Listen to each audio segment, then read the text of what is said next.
I'm in the court when Barbara Tucker is saying to the bent judge, are you really going to send me to prison for saying, stop killing the children? And he really was. So we had to send him into orbit, tell him off. And, bloody blah. What that lady has gone through, what we've gone through, trying to save the children. I came here on June the 2nd, 2001. I came here because somebody upstairs loves and cares. Mum and Dad, Mr. and Mrs. God, that's what I call them. Do you know them, son? Do you know them, daughter? Do you know them? I'm telling the children that in Westminster Abbey. The rich people's kids, from the posh kids' school at Westminster. And I'm talking to them, and I'm telling them in Westminster Abbey. It took me 6 years to get in there, you know. And the lovely boy called Cato, he got me in there. He goes to the posh kids' school at Westminster. He had a word with his teachers and the chaplain. And Gavin, the chaplain, is stood at the main altar with me, talking to me, and he's saying, some people call you a nutter, Brian. What do you say to that? And I said, nutter? That's the mild version. You want to hear what they call me? And what for? I came here on June the 2nd, 2001, because somebody upstairs loves and cares. Mr. and Mrs. God, Mum and Dad, I call them. Do you know them, son? Do you know them? Have you met them yet? Do you know how much you're loved? Do you know how precious you are? Yeah. Told them a few things. I got their hearts, those kids. I did. Opened up a few eyes as well. I went to Oxford Union last week. We walked to Oxford Union from here, from Parliament Square, 60 miles. We walked through a little bit of England's green and pleasant land. And as we were walking, there weren't any bombs falling. There was no shooting, there was no missiles. We didn't have to hide in the woods and the hedges. We're supposed to be a country at war. It was so peaceful. And the people hardly know what's going on, you know. They don't know the mayhem, the chaos over there in this place called Iraq and Afghanistan and many other places. Do you think that's part of the problem then, that people don't realise the realities of war? Don't know about war. Don't know anything about war. It was sad. I mean, I was giving them the message and I'm stood up in Oxford Union telling the kids, am I telling them? This house would, under no circumstances, fight for Queen and country. That was what the debate was about. Do you agree with that?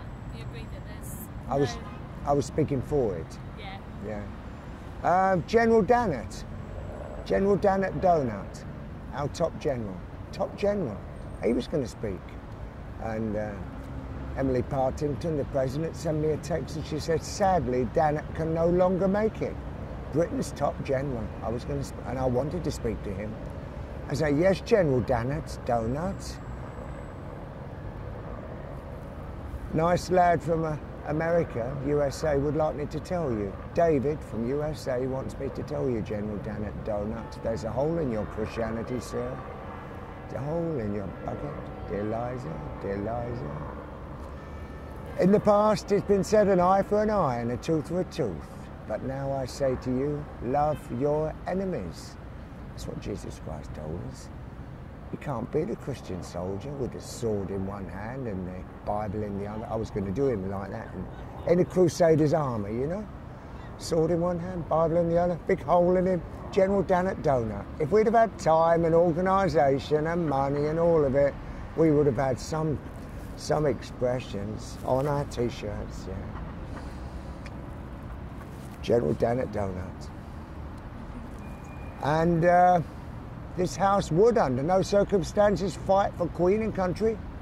And Gordon Brown, with a pretty tiara on his head, you know?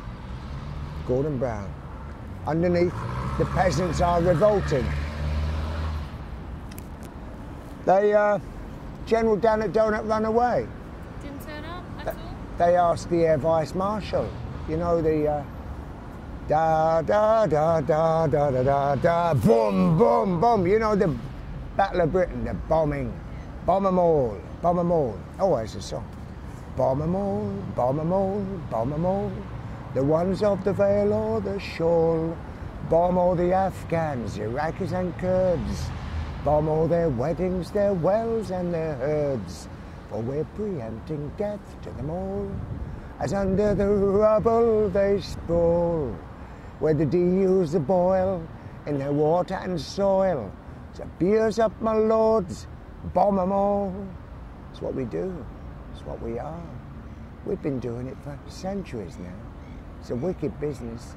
You saw that baby there with the melted eyes, as our dear friend, the Ninja Ant, said. That poor baby. That's depleted uranium. That's what it does to the babes. You saw that other poor babe, the second one in, next to that pretty girl at the top. That poor baby. I'm telling the German TV.